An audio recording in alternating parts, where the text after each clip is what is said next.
BJP performance కాడికి వస్తే friends, BJP performance కాడికి వస్తే ఎట్లుంటుంది అంటే, పాలకు వలిగిపోయినా మేము కలాకం చేస్తాం, మా పాపాలు ఏమైనా మేము మిఠాయి ఇస్తాం అనే తత్వం కనిపించింది. కాకపోతే ఆ పలిగిపోయిన పాలకు కూడా మంట పెడుతున్నాయి కదా, కలాకం వస్తుంది. అక్కడ గ్యాస్ అయిపోయింది కూడా తెలియదు. ఇలా గ్యాస్ అయిపోతే ఏం చేసిరు తెలుసా? వీళ్ళు ఆ రాళ్ళు తెచ్చి కట్టు కొడుతారు. అంటే గ్యాస్ అయిపోయింది రా, అగ్గిపుల్లలు ఎంత గీకినా కాదని అన్నట్టు కూడా ఇలా అర్థం కాలేదు. దాని తర్వాత ఏం చేశారంటే, అన్న ఇప్పుడు ఏం చేయాలి, పాలు పొంగాలి, పాలు వలగాలి, అంతే కదా. అవు పాలు ఆల్రెడీ వలిగినాయి అంటే ఇప్పుడు పొంగాల అంటే మీగడ కావాలి, అంతే కదా అన్నట్టు. మీదికని మీగడ వేస్తుంది, కలాకం కాదు. అది వేడి చేసి పగులుతూనే మళ్ళీ కలాకం అవుతుంది. అది అర్థమవుతలేదు.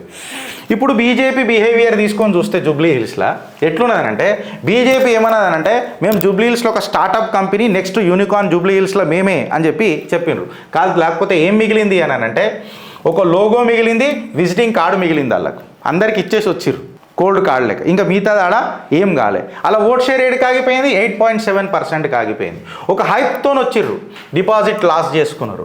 ఏం కాంట్రిబ్యూట్ చేసిర్రు అని అంటే, కంకిల పొట్టు 0. కన్సాలిడేట్ చేసిర్రా? లేదు. ఓట్ ఎరోజన్ అయిపోయింది. ఇంకా చెప్పాలంటే అర్బన్ పాకెట్ల వెనకటి కంటే తక్కువ వచ్చాయి. 25,000కి 17,000కి వచ్చాయి. కిషన్ రెడ్డి, బండి సంజయ్ గారి నాయకత్వం ఏరు దాకా పోయింది అని అంటే, కిషన్ రెడ్డి గారు ఇంకా బండి సంజయ్ కుమార్ గారు ఏమన్నారంటే, ఇద్దరు మంత్రులే, వాళ్ళు ఏమనంటారు, మేమే CEO జూబ్లీ హిల్స్లకు అని చెప్పి పోయి ఒక పెద్ద క్యాబిన్ కట్టుకున్నారు, చైర్లు కట్టుకున్నారు, ఏసీలు పెట్టుకున్నారు, అన్నీ పెట్టుకున్నారు. అంటే ఇది నాకు ఎట్లా అనిపించింది అంటే, ఒక ఎగ్జామ్ రాసి, ఒక క్వాలిఫై రాసి, నువ్వు యూపీఎస్సీ సర్వీస్లో ఎగ్జామ్ రాస్తే ఐఏఎస్ ఆఫీసర్ అవుతావు, అంతే కదా. ఎక్స్పీరియన్స్ మంచిగా ఉంది, స్టీర్ చేసిరు అని చెప్పి పదవి ఇయ్యంగానే ఏమైపోయింది, వీళ్ళు ఏసీ క్యాబిన్లో ఏసీ చైర్లలో కూర్చున్నారు. కాకపోతే వీళ్ళు అడ్మినిస్ట్రేషన్ అనేది గాడికే ఆగిపోయింది. కంపెనీల సీఈఓలకి వీళ్ళు పనిచేయలేకపోయారు. అయితే ఇద్దరు యూనియన్ మినిస్టర్లే, కాకపోతే బీజేపీ ఓట్ షేర్ని లేపలేకపోయారు, ఇంకా ఘటాంచిర్రు. ఇలా తెలంగాణ బీజేపీ అనేది ఒక ఎగ్జిస్టెన్షియల్ క్రైసిస్లకు దిగిపోయింది, అభద్రతా భావంలో కూడా దిగిపోయింది. కరెక్ట్గా చెప్పాలనంటే, గ్రౌండ్ కనెక్ట్ ఉన్నదా? లేదు.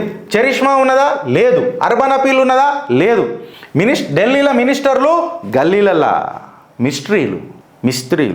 ఇది పంచాయతీ. వీళ్ళు ఇప్పుడు మేం మాట్లాడితే అయిపోతుంది అని అనుకుంటే, గాలి కూడా గాంధీవం అయిపోతుంది అంటే, మా మౌనం కూడా మంత్రం అయిపోతుంది అంటే, ఈ మోతబరి మొలతాళ్ళు, పలిగిపోయిన పాలల్ల కళాకన్లు ఇవి వర్కౌట్ కావు.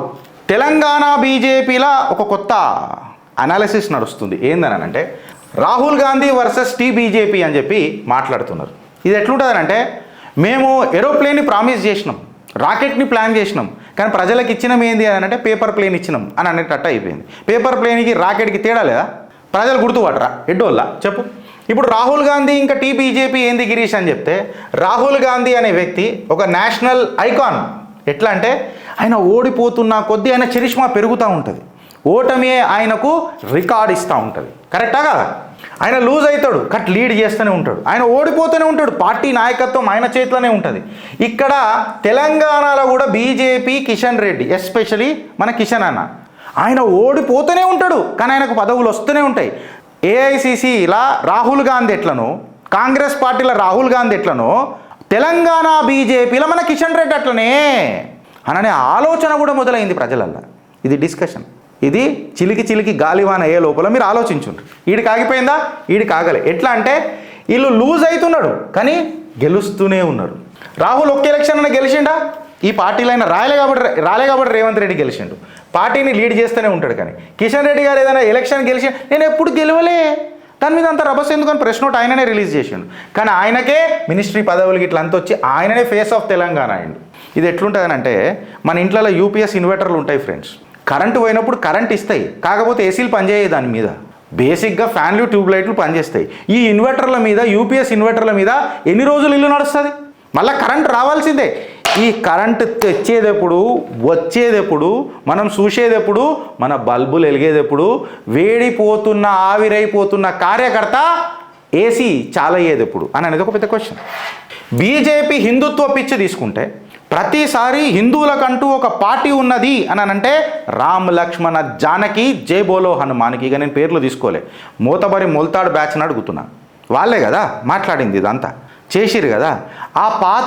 ఆ నలుగురు పోతే, ఆ పెద్ద మనుషులు భాగ్యనగర్ ఉత్సవ సమితిలు పెట్టి హిందువులను చైతన్యం చేసి ఎక్సెట్రా వాళ్ళు పోతే ఈ నలుగురు వచ్చిర్రు చూడు. ఈ నలుగురు హిందుత్వాన్ని ఏడికి తీసుకుపోయారు అని అంటే, 25,000 ఓట్లు వచ్చిన కథనాన్ని హైదరాబాద్ భాగ్యనగరంలో 17,000కు పడేసారు. మళ్ళా ఈ నలుగురు ఆ నలుగురికి సమానమా, మళ్ళీ హిందుత్వానికి వీళ్ళు బ్రాండ్ అంబాసిడర్లా అని అనేది ఒక క్వశ్చన్ అయిపోయింది. ఇలా హిందువులు అడిగినారు ఎవరు మీరు అని ఒక క్వశ్చన్ వేస్తే వీళ్ళు ఏం చెప్తున్నారు? హిందుత్వ అని అనేది ఓట్ల రూపంలో వచ్చిందా? రాలే. స్లోగన్లు సరిపోతాయా? కావు. క్రెడిబుల్ లీడర్ ఎవరు? ఆ హిందుత్వ హృదయ సామ్రాట్ ఎవరు అని అడిగితే ఆ నమ్మకం ఏడిపోయింది అని చెప్తున్నారు. ఆ నలుగురిని అడుగుతున్నారు. మేము లంబారేస్కా కూడా మేము లాంగ్ ఆడతాం, మాస్టర్ స్ట్రోక్ ఆడతాం. ఒక ప్రెస్ మీట్ పెట్టి కంటోన్మెంట్ లాలు పోటీ చేయలే, ఎమ్మెల్సీలలో బీఆర్ఎస్ పోటీ చేయలే, కేసీఆర్ ఇచ్చేసిండు. ఇట్లా కేసీఆర్ నిజంగా చెప్తున్నా ఇట్లా పడేసిండు, బిచ్చం పడేసిండు. అసెంబ్లీలో రాకముందా కేసీఆర్ ఎందుకు వస్తాడు? అరే మీరు సమస్యల మీద చర్చ చేయరంటే కేసీఆర్ ఎందుకు వస్తలేడు, కేసీఆర్ ఎందుకు వస్తలేడు? రాకున్నా చర్చలలో ఉన్నాడు కేసీఆర్. ఆయన రాజకీయం మీకు అర్థమై ఇప్పుడు ఏమంటే నువ్వు గిరీష్ సపోర్ట్ కాదురా ఆయన రాజకీయాలలో చర్చ. అదే ఇంపార్టెంట్ కదా రాజకీయాలలో. Perception, image management. వాళ్ళు ఎమ్మెల్సీలో పోటీ చేయలే, మేము గెలిచిన ఎమ్మెల్సీలలో పోటీ చేస్తుంటే శంషావెడికి ఎక్కితే షటాకలేకపోయి. ఇప్పుడు వాళ్ళు పోటీ చేసే ఏమాయి మీరు సింగిల్ డిజిట్కి పరిమితమయ్యారు. పోటీ చేసే కాడ మాట్లాడు కదా, పోటీ చేయలే ప్రత్యామ్నాయం ఏమే. అరే ఓడిపోయి కూడా గెలుచుడు బాజీగారు అంటారు. ఎన్నిసార్లు రా నాయన ఈ బాజీగారు తను ఎన్నిసార్లు మాట్లాడాలి అని అనేది కార్యకర్త స్పందన. ఇప్పుడు చూడు ఇది లాంగ్ గేమ్ ఏడికైనా ఫ్రెండ్స్. ఇది లాంగ్ స్పీచ్లు షార్ట్ వీడియోలు ఎన్ని రోజులు నడుస్తాయి? లాంగ్ స్పీచ్లు షార్ట్ వీడియోలు ఎన్ని రోజులు నడుస్తాయి? వీళ్ళు ప్లేయర్లా లేకపోతే 14 మెంబర్ స్క్వాడ్లలో ఒక కేవలం కూల్ డ్రింక్లు అందించే బై స్టాండర్లా అని చెప్పి మాట్లాడుతారు. ఇక ఫ్యూచర్ బీజేపీకి ఏముంటుంది అని అంటే ఓ పాత సాఫ్ట్వేర్ లెక్క ఉంటుంది కదా, అవుట్డేటెడ్, అన్సపోర్టెడ్. నిజంగా చెప్పాలనంటే ఇక క్రాష్ అయిపోతుంది చూడు, డేటా ఎక్కువ అయిపోతే గుర్రం తిరుగుతుంటుంది. అట్లా గుర్రం తిరిగి ఏదో ఏం మాట్లాడుతున్నావో మనకే తెలియదు. ఈ బైపోల్ అనేది బీజేపీ ఇనబిలిటీని చూపించింది. ఇలా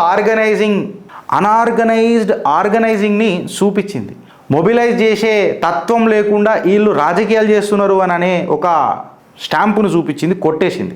ఇవాళ మైనర్ షేర్ హోల్డర్ హైదరాబాద్లోనే ఒక మైనర్ షేర్ హోల్డర్ పాలిటిక్స్లో అయిపోయినవు అని అంటే ఇలా బీజేపీ అర్థం చేసుకోవాలి.